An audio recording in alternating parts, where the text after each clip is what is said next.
말씀의 제목 따라해 보실까요? 효자 이삭. 효자 이삭. 자, 부모님의 사랑은 인간 세상에서 가장 큰 사랑입니다. 하나님의 사랑에 버금가는 것이죠. 오늘 이 어버이 주일을 맞이하면서 다시 한번 그 큰 사랑에 관해 생각하고 어떻게 하면 그 은혜에 조금이라도 보답할까 결단하는 시간을 갖고자 합니다. 저는 개인적으로 어버이 주일이 되면 늘 마음에 부담이 됩니다. 두 가지 이유 때문에 그런데요. 자, 첫 번째는 동일한 주제를 가지고 매년 설교하다 보니까 미천이 딸려서 힘듭니다. 이 새로운 내용을 찾는 게 쉬운 일은 아니죠. 자, 그러나 그것은 사소한 이유이고요. 정말 큰 이유는 다른 데 있습니다. 자, 이런 설교를 하면 하나님이 저에게 꼭 이러시는 것 같아요. 야, 너나 잘해라. 그래도 피할 수 없기에 오늘도 회개하는 심정으로 효도에 관한 설교를 합니다. 아무쪼록 이 말씀으로 저도 여러분도 부모님의 사랑에 감사하며 하나님의 효도 계명에 충성하리라 다짐하는 시간이 되시기를 바랍니다. 자, 오늘 본문은 여러분이 잘 아시는 내용 있죠. 흔히 이삭을 제물로 바친 사건이라 부르는 이야기입니다. 아브라함은 100세에 외아들 이삭을 보았죠. 얼마나 기뻤겠습니까? 정말 눈에 넣어도 안 아플 정도였을 겁니다. 그런데 세월이 꽤 흐르게 되죠. 정확히는 모르지만 아마 아브라함이 120세 가까이 됐을 겁니다. 그러니까 이삭은 이제 10대 후반의 그런 청소년이었겠죠. 아브라함이 듬직하게 자란 아들을 보면서 얼마나 대견하고 흐뭇했을까 상상해 봅니다. 그러던 어느 날 하나님께서 아브라함을 부릅니다. 그리고는 황당한 명령을 내리시죠. 2절에 보니까 모리아 산에 가서 이삭을 번제로 바치라는 겁니다. 이것은 아브라함의 신앙을 테스트하기 위함이었죠.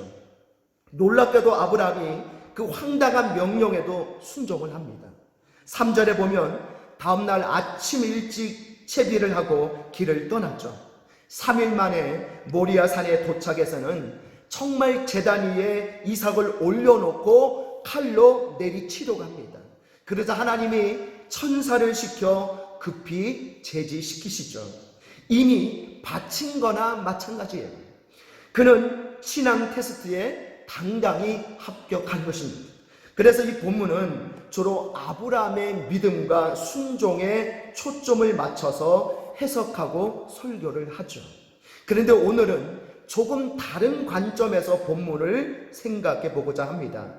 여기서 아브라함의 신앙도 대단하지만 이삭의 신앙도 대단하다는 사실을 놓치지 말아야 합니다.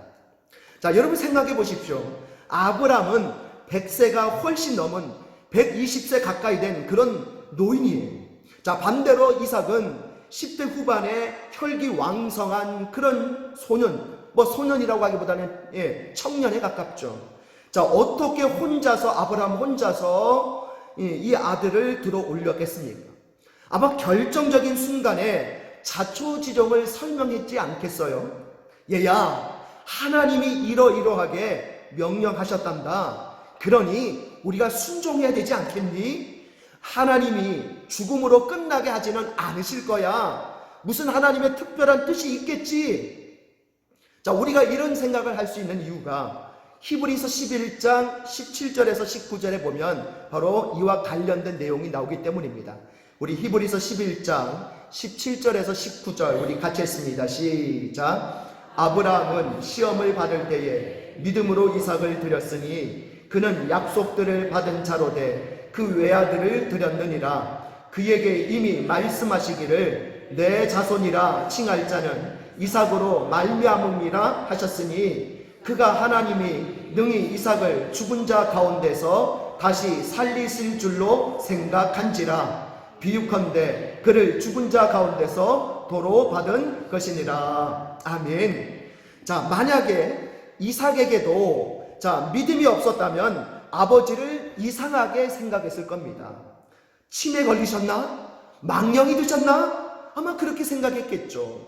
저항하거나 밀치고 도망하거나 얼마든지 그럴 수도 있습니다. 그러나 본문 9절에서 이삭을 보면 결박당해서 제단 위에 놓이는 장면이 나오는데, 이 말씀의 기록을 통해 그가 묵묵히 순종했다는 것을 알 수가 있어요. 스스로 결박당하고 제단 위에 죽기 위해 들어놓은 겁니다. 아버지에게 순순히 묶인 거죠. 이것은 하나님에 대한 신앙의 표현인 동시에 아버지 아브라함에 대한 효도의 표현이다라고 할 수가 있는 거예요. 아무리 효도한다고 하더라도 이렇게까지 효도할 수 있는 사람이 과연 얼마나 되겠습니까? 엄청난 일이죠. 죽기까지 순종을 한 것입니다. 노인이지만 그 아버지를 치매 걸렸다고 무시한 것이 아니라 끝까지 공경했다는 거예요. 이삭의 이런 효심은요, 다른 성경 구절에서도 발견됩니다. 창세기 25장 20절에 보면 이삭이 결혼한 나이가 40세예요.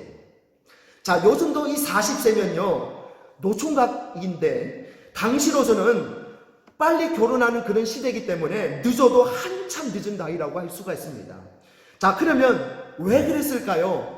이삭이 독신주의라서? 아닙니다. 단 한 가지 이유가 있는데, 바로 그것은 아버지의 뜻을 따라서 믿는 여자와 결혼하려고 그런 거예요.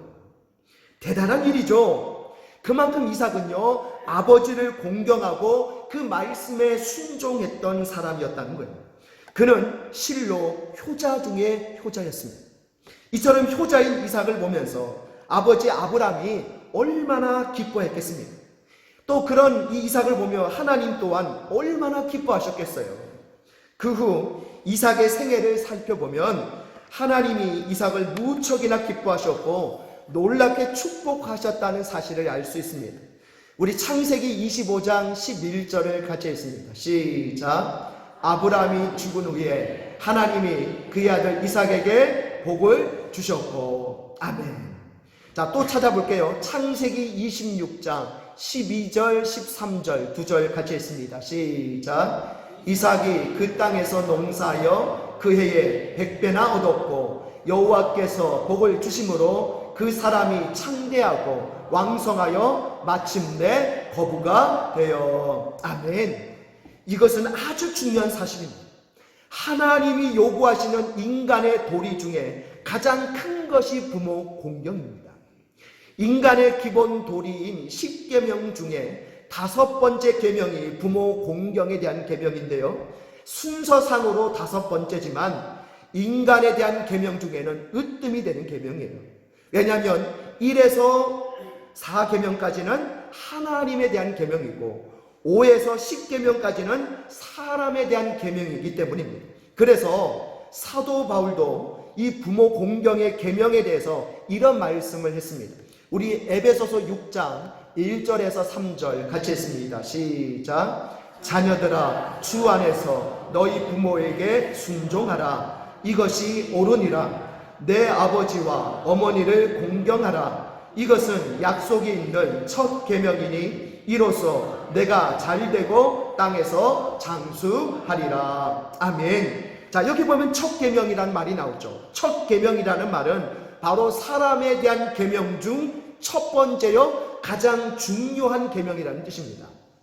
자, 그리고 약속 있는 계명이라는 말이 나오죠. 이것은 모든 계명 중에 축복의 약속이 붙어 있는 계명이라는 뜻이에요. 즉 하나님이 이 부모 공경의 계명이 너무 중요하니까 쉽게 말하면 그 부모 공경의 계명을 잘 지키면 보너스를 주시겠다는 거예요. 인센티브를 주시겠다는 겁니다. 말하자면 하나님의 포상 제도가 걸려 있는 계명이다라는 거예요. 반면에 부모 공경의 계명을 어기면 큰일 난다고 경고하고 있습니다. 축복 대신에 저주와 징벌이 임합니다. 성경은 너무 많은 구절들을 통해 경고하고 계시는데요, 그 중에 2구절만 우리가 한번 찾아봐서 같이 보겠습니다. 우리 잠언 30장 17절 같이 읽겠습니다. 시작. 아비를 조롱하며 어미 순종하기를 싫어하는 자의 눈은 골짜기에 까마귀에게 쪼이고 독수리 새끼에게 먹히리라. 자, 또 한 구절 함께 봅니다. 출애굽기 21장 15절 같이 했습니다. 시작. 자기 아버지나 어머니를 치는 자는 반드시 죽일지니라. 자, 칼빈은요, 이 말씀을 현실 속에서 실천했던 사람입니다. 그가 제네바에서 목회할 당시에 시의회에서 제정한 법률 중에 부모를 구타한 사람은 사형시킨다라는 조항이 있었다고 해요. 칼빈은 아버지의 뺨을 때린 10대 자녀를 이 시의회 이 조항에 의거해서 실제로 사형을 시킨 적이 있다고 합니다. 어떤 사람은 이 사건을 보고 칼빈을 지독한 사람이다 라고 하기도 하지만 어쨌든 성경의 원리대로 한 거죠. 그러므로 여러분, 복받기를 원하십니까? 제일 좋은 길이 있습니다. 로또 복권 사는 것보다 더 좋고 세상에서 백 쓰는 것보다 더 좋은 것입니다. 그것은 곧 효도라는 것입니다. 세상 부모님을 공경하는 것은 당연한 일이지만 우리 자신의 복된 삶을 위해서도 반드시 필수적인 거예요. 우리 주변에도 보면 효도하다 복받은 분들이 많이 있죠. 우리 교회 성도들 중에도 정말 귀한 효자, 효녀들이 많습니다. 그래서 제가 그분들 앞에 서면 괜히 부끄러워지게 됩니다. 그분들을 보면 하나님이 기뻐하시고 축복하십니다. 그 자손들도 잘 됩니다. 효도하다 복받은 사람들의 이야기는 너무 많습니다. 그 중에 두 가지만 소개해드립니다. 여러분도 잘 아시는 자동차 왕 헨리 포드의 이야기인데요. 그가 자동차에 처음 관심을 갖게 된 계기가 있습니다. 어린 시절에 어머니가 중병으로 위급한 상황에 놓이게 되었습니다. 이제 급히 의사를 모시러 가야 되는데 그 당시만 해도 탈 것이 없으니까 말을 타고 간 거예요. 최대한 빨리 갔다 왔는데도 이미 어머니는 숨이 끊어지고 말았던 거죠. 그때 이 헨리 포드의 어린 가슴에 결심을 했습니다. 빨리 달릴 수 있는 탈 것을 만들어서 우리 어머니 같은 이런 불행한 일이 다시는 없게 해야 되겠다라고 그렇게 다짐을 하게 됐죠. 그리고 그 집념이 그를 자동차 왕으로 만들었던 겁니다. 자, 또 하나의 예가 있습니다. 여러분, 그 종이 쇼핑백 많이 쓰시죠? 이 종이 쇼핑백을 발명한 사람의 이야기가 있는데요. 미국 필라델피아에 효성이 지극한 소년이 한 명 살고 있었습니다. 그런데 그 가정이 너무 가난해서 어머니가 생계를 위해서 무거운 물건을 배달하는 일을 하게 된 거죠. 무거운 가방을 들고 배달 다니는 이 어머니를 보면서 그 소년은 늘 가슴이 아팠습니다.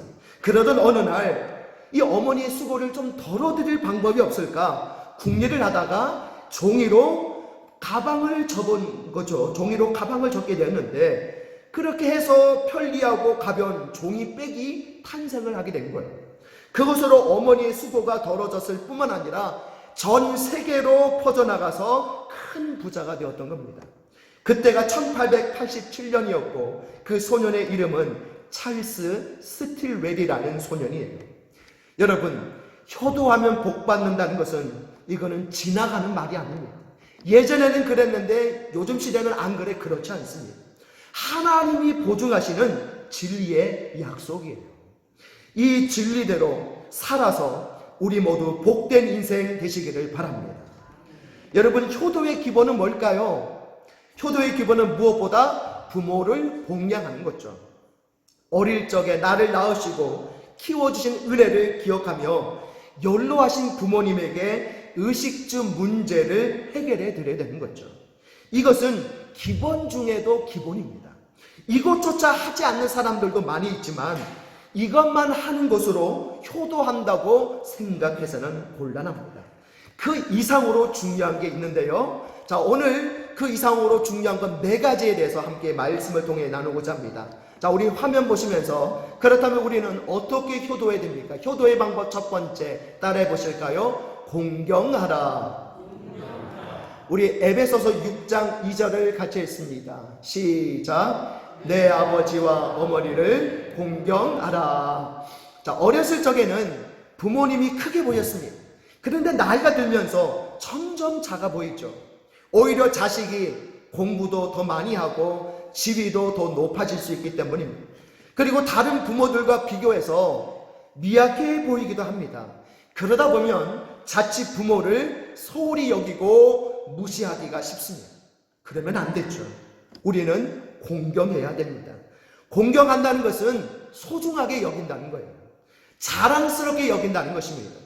이삭은 늙은 아버지를 조금도 무시하지 않았습니다. 그러기에 모리아 산에서 순순히 따른 게 아니겠어요? 링컨 대통령의 유명한 에피소드가 있습니다.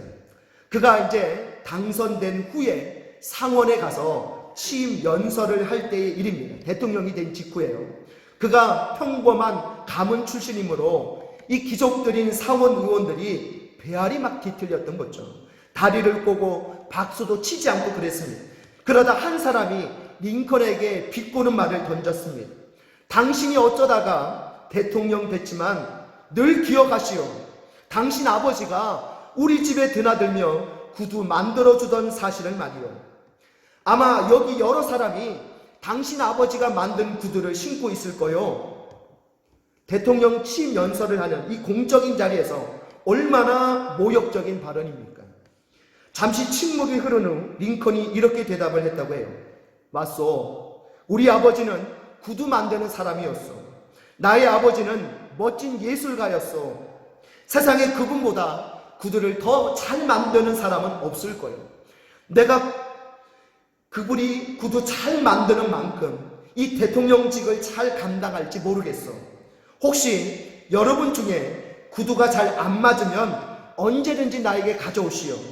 나도 아버지에게 어깨 너머로 배운 기술이 있으니 기꺼이 수선해 드리겠소. 그랬더니 좌중이 지지군 듯이 조용해졌다는 이야기입니다. 여러분 얼마나 멋집니까? 그렇습니다. 우리 부모님이 어떤 모습이든 부모라는 사실 그 자체가 위대한 거죠. 그리고 존경받을 만한 것입니다. 그러므로 부모님을 소중하게 여기십시오. 자랑스럽게 여기십시오. 마음을 담아 존경하시기 바랍니다. 이것이 부모님을 공경하는 것입니다. 저와 여러분 모두가 부모님을 공경함으로 효도하는 자녀들 되시기를 바랍니다. 자, 두 번째 화면 보시면서 두 번째 효도의 방법 따라해 보실까요? 주 안에서 순종하라. 우리 에베소서 6장 1절을 같이 했습니다. 시작. 자녀들아 주 안에서 너희 부모에게 순종하라. 이것이 옳으니라. 아멘. 자, 부모님이 연로해지시면 말씀하시는 게 젊은이들 생각과 다른 게 많습니다. 그래도 그 마음의 중심은 뭐예요? 자식을 위한 거죠. 그러니까 우리가 순종해야 됩니다. 실천하지 못한다 하더라도 최소한 예, 알겠습니다. 이렇게 대답이라도 해드려야 되는 거예요. 이삭은 죽기까지 순종했는데 그 정도도 못한다고 한다면 이건 말이 안 되는 거죠. 아버지도 목사고 아들도 목사인 가정의 이야기입니다. 이 아버지 목사님이 은퇴하시고 연로하신데도 신식이라 인터넷을 뒤져가지고 수시로 이 자료를 출력해서 아들 목사님에게 주신다는 거예요. 설교 준비에 도움을 주신다고 그러셨겠죠. 그런데 이 아들 목사가 볼 때 하나도 쓸 게 없답니다. 감각이 서로 다르니까 당연하죠. 이런 경우에 어떻게 하면 좋겠습니까? 사용하든 안 하든 일단 아버지 감사합니다. 이래야 되지 않겠습니까? 이런 게 바로 부모님께 순종하는 거죠. 그런데 여기 에베소서 6장 1절에서는 그냥 부모에게 순종하라고 하지 않고 주 안에서 부모에게 순종하라고 하시죠. 이유가 뭘까요? 아무리 부모에게 순종하는 것이 중요해도 하나님이 기뻐하시지 않는 일에까지는 순종해서는 안 된다는 것입니다. 예를 들면요, 부모님이 야, 너 예수 믿지 마, 교회 다니지 마, 신앙생활 하지 마, 그렇게 한다면 여러분 어떻게 해야 될까요? 그래도 부모님 말씀이니까 순종해야 됩니까? 아니죠. 자, 그건 순종해서는 안 된다는 거죠. 부모님께 순종하되 하나님의 뜻과 말씀과 진리라는 이 큰 틀 안에서 순종해야 한다는 것입니다. 이렇게 주 안에서 부모님께 순종하여 효도하는 자녀들 되시기를 바랍니다. 세 번째 효도의 방법입니다. 우리 화면 보시면서 따라해 보실까요? 용서하라. 많은 분들이 부모님을 봉양하고 공경하고 순종해야 함에도 불구하고 그러지 못하는 이유가 있습니다. 형편이 안 돼서 못하는 경우도 있지만 그 중에 가장 큰 이유는 부모님을 용서하지 못하기 때문입니다. 어렸을 적에 받은 상처를 가슴에 담고 풀지 않기 때문에 그런 거예요. 그런데 이것은 자신을 위해서도 좋지 않습니다. 결국 자기 인생을 망가뜨리게 되는 거죠. 의외로 부모로부터 상처를 받았다고 느끼는 사람들이 많습니다. 그리고 그 문제 때문에 고통스럽게 살아가는 사람들도 적지 않습니다. 한 가정사역 연구소에서 20대 기독 청년들을 대상으로 지금까지 살면서 누구에게 상처를 많이 받았는지 설문조사를 했더니 자기에게 상처 준 사람으로 아버지를 지목한 청년들이 40.7%, 어머니를 지목한 청년들이 32.1%였다고 해요. 놀라운 사실입니다. 그런데 사실은 이게 대부분 오해로부터 비롯되는 경우가 많다는 거예요. 물론 그 중에는 정말 비정한 부모들도 가끔 있기는 하죠. 그러나 대부분의 경우는요, 부모가 형편이 안 되는 경우였거나 사랑하지만 표현하지를 못한 경우, 혹은 사랑하지만 표현을 했는데 잘못 표현한 경우들이 거의 대부분 있죠. 이런 것들을 우리가 이해하면 충분히 용서할 수 있고 더 나아가 그 부모를 이해하고 그 은혜에 감사할 수 있는 거예요. 여러분, 우리가 그리스도인으로서 악한 원수들도 용서해야 되는데 어찌 부모님을 용서하지 못할 수 있겠습니까? 우리에게 하나도 해준 게 없을지라도 나를 낳아주신 것만으로도 우리는 충분히 감사할 수 있기를 바랍니다. 마지막 네 번째입니다. 네 번째 효도의 방법 따라해 보실까요? 효도받고 싶으면 효도하라. 사람은 다 이기적이죠. 받는 것은 좋아하고 주는 것은 잘 못합니다. 소크라테스가 이런 말을 했어요. 당신이 자식들에게 받고 싶은 대로 당신의 부모에게 하시오. 자, 이 말을 우리 예수님께서도 그런 같은 의미의 말씀을 하셨는데 우리 말씀 찾아서 같이 보겠습니다. 마태복음 7장 12절 같이 했습니다. 시작. 그러므로 무엇이든지 남에게 대접을 받고자 하는 대로 너희도 남을 대접하라. 이것이 율법이요 선지자니라. 아멘. 우리는 자식에게는 효도받고 싶어 하면서도 부모에게는 소홀히 하는 경우들이 있죠. 이것은 모순입니다. 자, 우리 옛말에 이런 말이 있죠. 부모가 온 효자이면 자식은 반 효자이다 라는 말이 있습니다. 그러니까 우리가 자식에게 효도받고 싶으면 2배는 해야 된다는 거예요. 그래야 우리가 받고 싶은 만큼 받는다는 이야기입니다. 오늘 이 시대는 가정적으로 사회적으로 배은망덕한 시대가 되어버렸습니다. 어떤 노인이 자식들이 하도 구박을 하니까 대들 힘은 없고 이렇게 중얼거렸다고 해요. 지는 안 늙나? 여러분, 오늘 우리가 어른들에게 대하는 그것이 곧 우리의 미래임을 잊지 마십시오. 여러분, 우리가 비록 이삭처럼 죽기까지 효도하지는 못할지라도 최소한 흉내라도 냈으면 좋겠습니다. 그러면 하나님이 그것도 가상히 여겨주실 것입니다. 이런 이야기가 있습니다. 옛날 임금님이 민정 시찰을 나갔는데요, 한 마을을 지나가는데 많은 사람들이 구경하려고 모였습니다. 그런데 그 마을에 거동이 불편한 할머니가 살고 있었는데 내가 죽기 전에 임금님 얼굴 한 번만 보고 죽으면 여한이 없다고 말을 했습니다. 그래서 그 아들이 어머니를 업고 나간 거였죠. 땀을 뻘뻘 흘리면서 기다리다가 임금님 눈에 딱 띈 거예요. 임금님이 사연을 전해 듣고 효자라며 칭찬해주고 큰 상을 내렸습니다. 근데 그 소문이 이웃 마을까지 전해진 거죠. 다음 행선지인 옆 마을에 불효자 한 사람이 있었는데 그 소문을 듣고 상 받을 욕심이 생겼습니다. 멀쩡한 노모를 얻고 일부러 나가기 싫어하는데도 데리고 나와서 길목을 지키고 있었습니다. 임금님이 보고는 이 근방에는 효자가 많다라며 좋아하셨습니다. 그런데 옆에 있던 마을 사람들이 그 사람을 가리키면서 고발을 하는 거예요. 저거 다 순쇼예요 라고 그렇게 비난을 했습니다. 그 말을 들은 임금님이 화를 낼 줄 알았는데 오히려 껄껄 웃으면서 이렇게 이야기했답니다. 효도는 좋은 것이니까 흉내내는 것도 좋은 것이니라. 그렇습니다. 효도는 흉내내는 것도 좋은 거예요. 아무쪼록 오늘 어버이 주일을 맞이하며 마음을 새롭게 하시고 부모님과 주위 어르신들을 잘 복양하고 공경하심으로 기쁘게 해드리시고 하나님을 기쁘게 해드리시기를 바랍니다. 그래서 우리 자신도 복을 받고 자자손손 복을 누리는 승리의 인생 되시기를 축복합니다. 말씀을 정리합니다. 우리 화면 보시면서 효도의 방법 4가지 읽어보겠습니다. 시작. 공경하라, 주 안에서 순종하라, 용서하라, 효도받고 싶으면 효도하라. 오늘 이 4가지의 말씀 꼭 기억하시고 이렇게 효도하셔서 하나님 앞에 복을 받는 저와 여러분 되시기를 주님의 이름으로 축복합니다.